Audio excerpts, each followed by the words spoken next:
خطرناک ڈور سے کسی کو چوٹ لگ سکتی ہے۔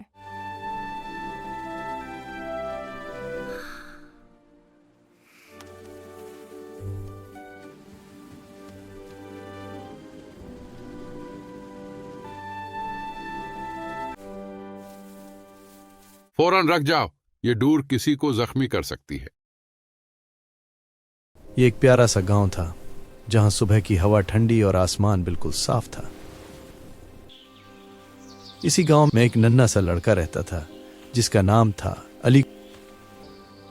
علی کو پتنگ اڑانے کا بہت شوق، رنگ برنگی پتنگیں اسے بہت پسند تھیں۔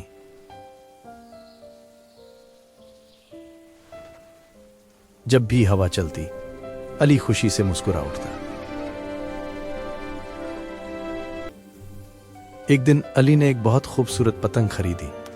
وہ نیلی، پیلی اور سبز رنگ کی تھی۔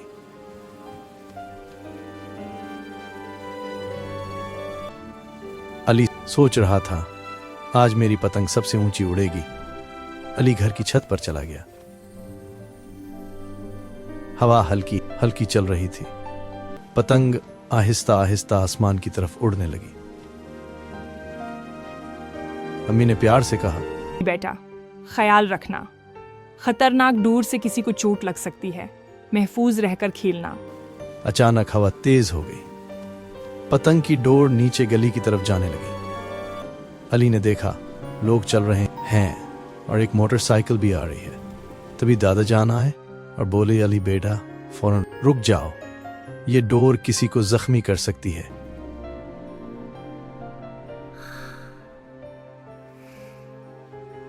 علی کو اپنی غلطی سمجھ آ گئی۔ اس نے فوراً ڈور ڈھیلی چھوڑ دی۔ پتنگ آہستہ آہستہ نیچے آ گئی۔ سب محفوظ تھے۔ علی کی آنکھوں میں آنسو آ گئے۔ وہ بولا، دادا جان مجھے معاف کر دیں، اب میں کبھی لاپرواہی نہیں کروں گا۔ دادا جان مسکرائے اور بولے، بیٹا کھیلنا اچھی بات ہے لیکن حفاظت سب سے زیادہ ضروری ہے۔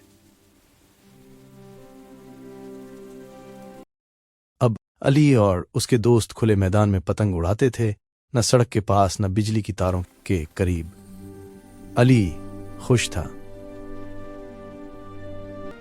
اس نے سیکھ لیا تھا کہ سمجھدار بچہ وہ ہوتا ہے جو کھیل کے ساتھ حفاظت کا بھی خیال رکھے۔ یاد رکھو بچوں، کھیل ہمیشہ محفوظ طریقے سے کھیلنا چاہیے۔